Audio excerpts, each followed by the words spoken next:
दे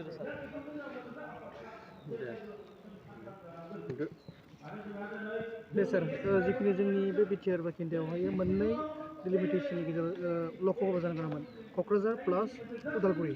क'क्राझारा जाबाय उदालगुरि थालांबाय गोबां उदालगुरि रायजोफ्रा दुखु मोनदों दा सारा बेनि बेलायाव माबायदि दुखु फोरमायनो सानो जोङो दा नोंथांनि सोंनाया खोब मोजां कुइसन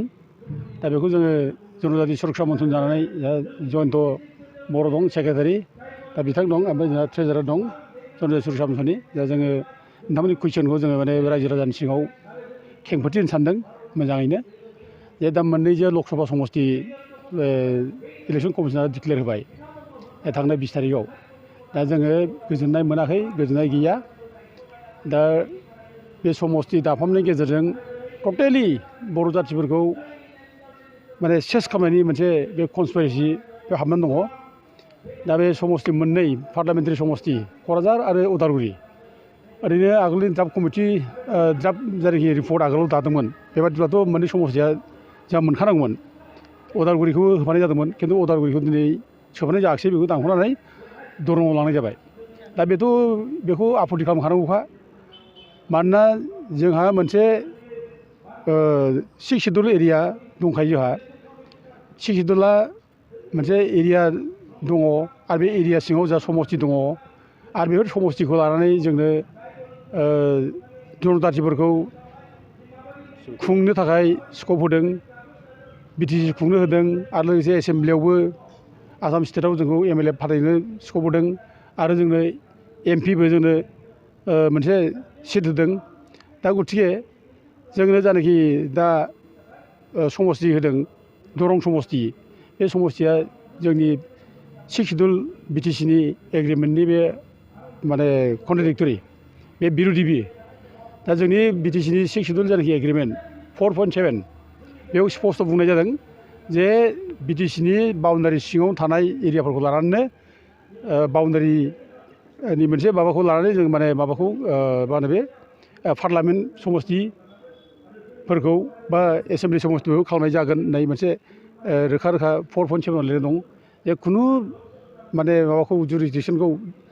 बिटिसि बाउन्डारि जुरिसडिक्सनखौ क्रस खालामाब्लानो बिटिसिनि बाउन्डारि सिङाव थानानैनो समस्तिखौ दानाय जागोन होननाय बे मोनसे दंखायो दा गतिके जोंनो दरं समस्तियाव दिनै जेरैखि माबा हरबाय गामिफोर हरबाय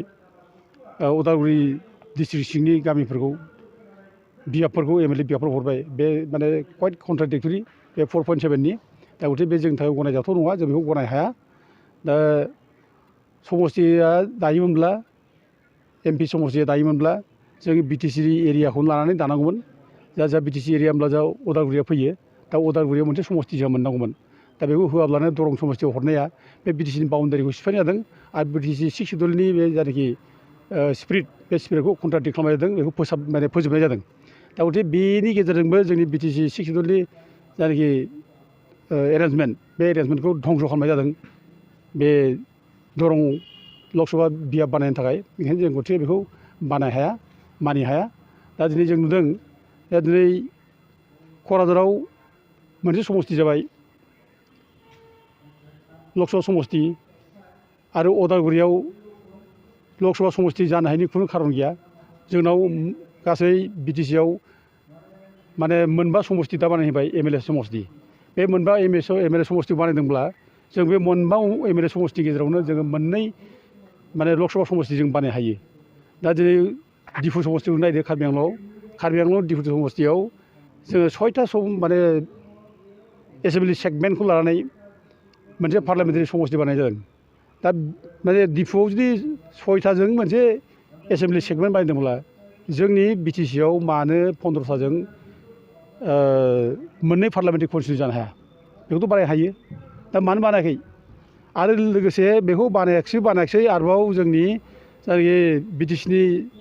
एक्ट दंमोन 4.7 एक्ट बेखौ सिफायनानै दिनै बिटिसिनि बाउन्डारिनि बाहेरायाव दिनै जोंनि बिटिसिनि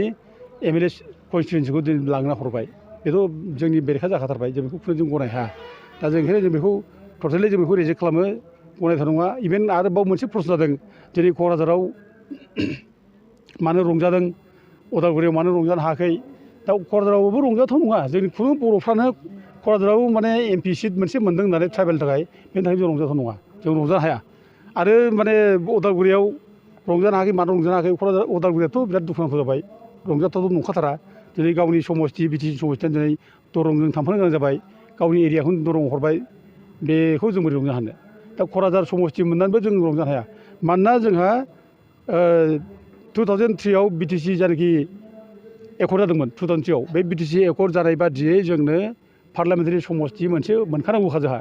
दा बे हिसाबै जोंनो क'क्राझार समस्तिखौ जोंनो रिजार्भ खालामना होदों दा बेखौ जोंहा बेनि थाखाय रंजानांगौ बाथ्रायानो गैया जोंहा जों मोनखानांगौखा जोंनि माने 2003नि जायनाखि BTC एकर्ड बे एकर्ड बादिनो जों माने जोंहा पार्लामेन्टारि समस्ति मोनसे मोनखानांगौखा ओंखायनो जों बे रंजानांगौ बाथ्रा गैया बे रंजानाया ओरैनो आन्दाजै जोंखौ आन्दायहोनाय बर' जाथिखौ खैफोदनि समाव आन्दायहोनानै बर' जाथिखौ आरोबाव खैफोद खालामनाय बेसो जादों दा बे रंजानाया थिग जायाखै जों दुखु खालामो आरो जों बेबायदिखौ रंजालाबायनानै रायजो राजाफोरखौ आन्दायहोनायाव जोङो निन्दा खालामो आच्चा सार आं मोनसे कुइसन खालामबावो बे डिलिमिटेसनखौहाय होबथानाय खामानिया रायजो राजानि ना रुलिं पावार जाय सरकारा सोलिदों बेनि खामानि गोबां रायजोफ्रा कुइसन खालामदों जों रायजोफ्रा गोबां बेबायदिनो MP EM MLA बिदिखौ जोङो थिनहरो भट होनानै खिन्थु बेनि बेलायाव सोर गसंनांगौ सारा बेयाव मा रिप्लाइ होयो सोर गसंनांगौ बेनि दायनिगिरिया सोर गसंनांगौ दा जेनेरेलि बे डिलिमिटेसन खेथ्रआवबा ओरै पलिटिकेल मेनफ्रा बांसिन दायथ' थायो पलिटिकेल पार्टि बांसिन दायथ' थायो बिसोर दायथ' लानांगौमोन बिसोर दायथ' दंमोन दा बिसोरसो मावनांगौमोन दा बिसोर मावाब्लानो जोंनि रायजो राजाखौसो जोङो दा थुनो गोनां जानाया बे जोंनि जे मावनायनि जोंहा जे केपासिटि गैया जों जे मावाखिसै बेनिसाय नुजाथिनाय जायो आरोखि जोंनि जुदि पार्टिफ्रा पलिटिकेल लिडारफ्रा जुदि स्ट्रंमोनब्ला गोख्रोंमोनब्ला जों दिनै बेबायदि मोनसे खैफोदाव जोङो भुगिनो गोनां जानाय नङामोन दा जों जयैनो जुदि पार्टिफ्रा आगोलनो नांनायमोनब्ला हयथ' जों भुगिनांनायावमोन रायलायनांगौमोन दा जोङो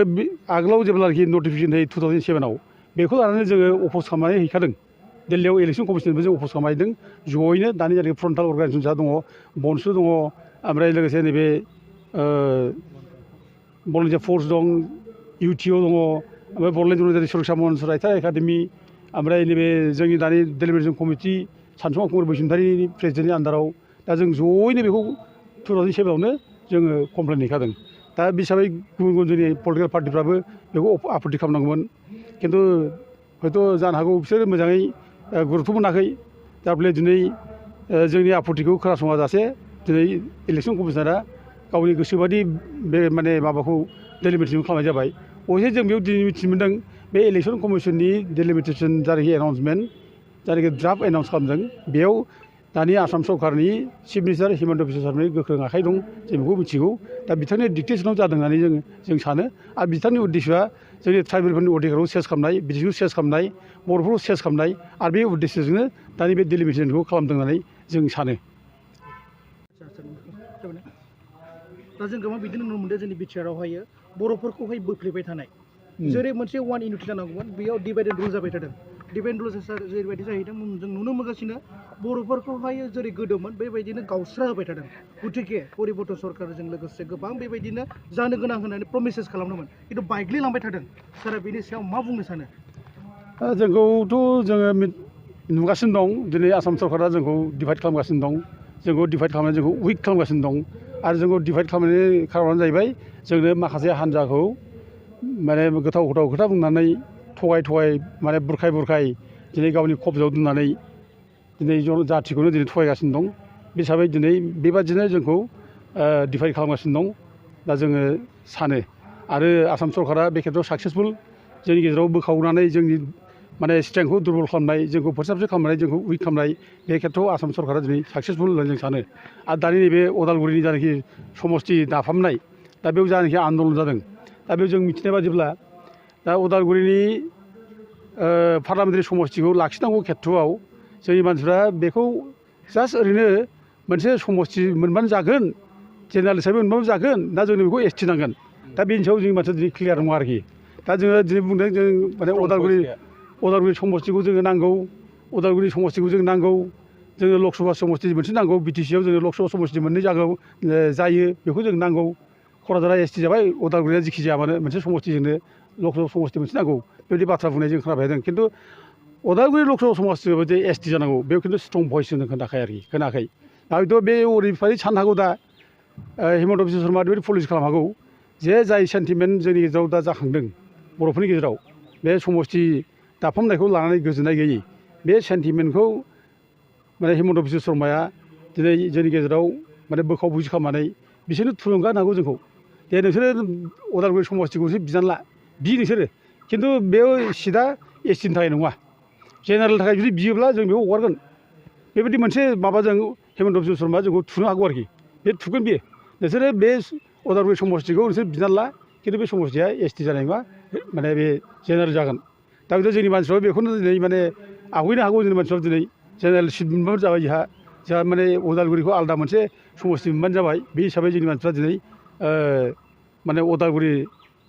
माने पार्लामेन्टारि समष्टिखौ नांगौ होननानै जों मानसिफ्रा बुंनो हागौ खिन्थु बिदि एसटि जानांगौ बे खिन्थु जोंनि मानसिफ्रा स्ट्रं नङा दा जों लुबैदों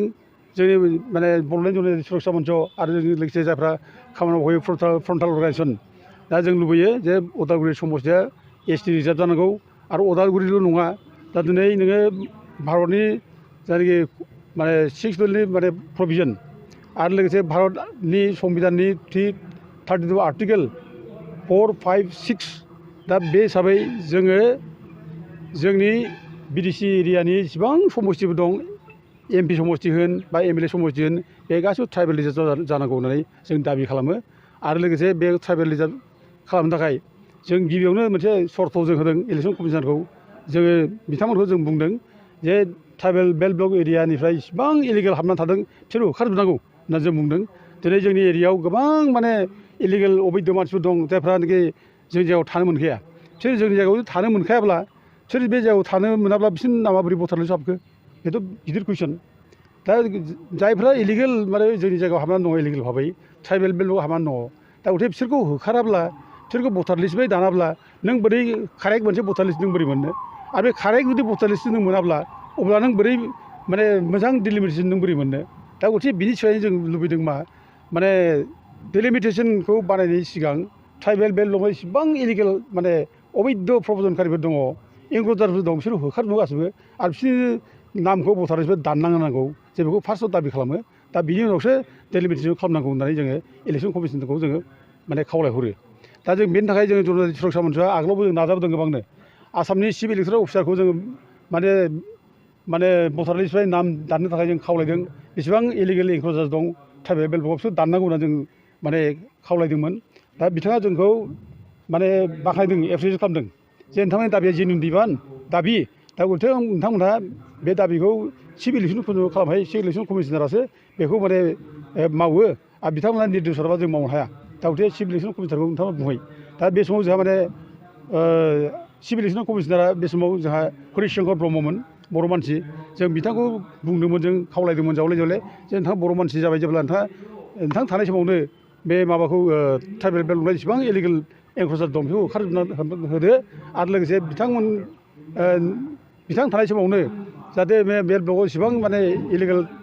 भाबै भटार लिस्टआव नाम थिसनजादों बिसोर दानना होदो होननानै बिथांखौ जों माने खावलायदोंमोन दा बिथां मावनो होनदोंमोन खिन्थु मावनो हालाखिसै बेबो दुखुनांथाव जाबाय दा दिनै बेफोरखौ जोङो दिनै गोसोआव बिराद दुखु मोनो जोंनि बर' फिसा थानाय समाव जों मावनो हायोब्ला मोजांमोन मावनानै लानो हायोब्ला जों मावनो हायाखिसै दा ओंखायनो जों दिनै जोंनि दाबिया बेनो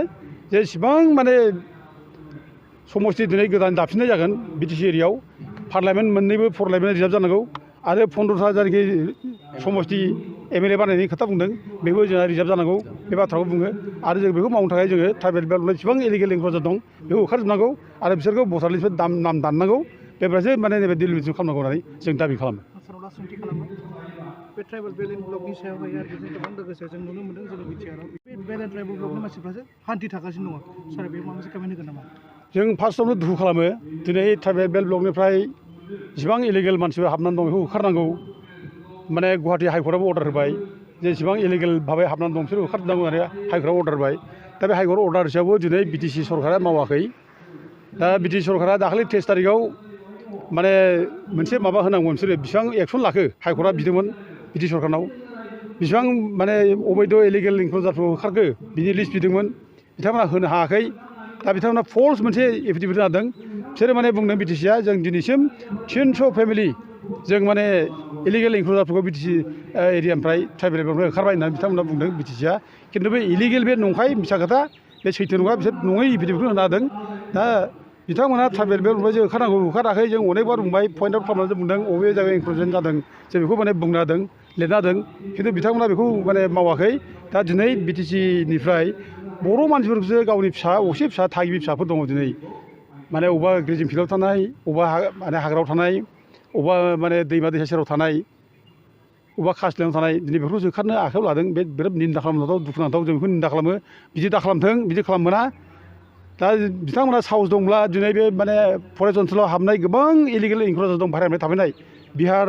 बेंगल झारखन्डनिफ्राय फैनानै थाफैनाय दं हाबनानै थाफैनाय बिसोर होखारगोर बिसोरखौ दिनै मानो ओंखारनो साहस खालामाखै बिसोरखौ होखाराबालानो दिनै गावनि मानसिखौ मानो ओंखारखोबालाय गावनि मानसिखौ दुरबल नुनायखाय गावनि मानसिखौ उइक नुनायखाय दिनै ओंखारनो नागिरबाय खिन्थु मालाय मानसिखौबा दिनै होखारनो हाया जायफ्रा इलिगेल जायफ्रा अबैध बेखौ मानो ओंखाराखै बिसोर होखारनांगौ जों दाबि खालामो बिसोर होखारनांगौ होननानै गावनि बर' फिसाखौ मानो ओंखारनोलाय आरो नों बर' फिसाफ्राबा जुदि सोरबा इलिगेलबा बे हाग्रायाव दंब्ला नों होखारनो हानोब्ला बिसोरनो फार्स्टआव थानाय बेब'स्था खालामना हो जों बेखौ बुङो होखारनाय सिगां थानाय बेब'स्था खालामो आइनाव बिसोर दङ 2011नि जायनाखि सुप्रिम कर्टनि अर्डार बे सुप्रिम कर्टनि अर्डारखौ बिटिसिआ फल' खालाम आरो फल' खालामनानै इभिकसनखौ खालाम जों बेखौ खावलायो बिटिसिखौ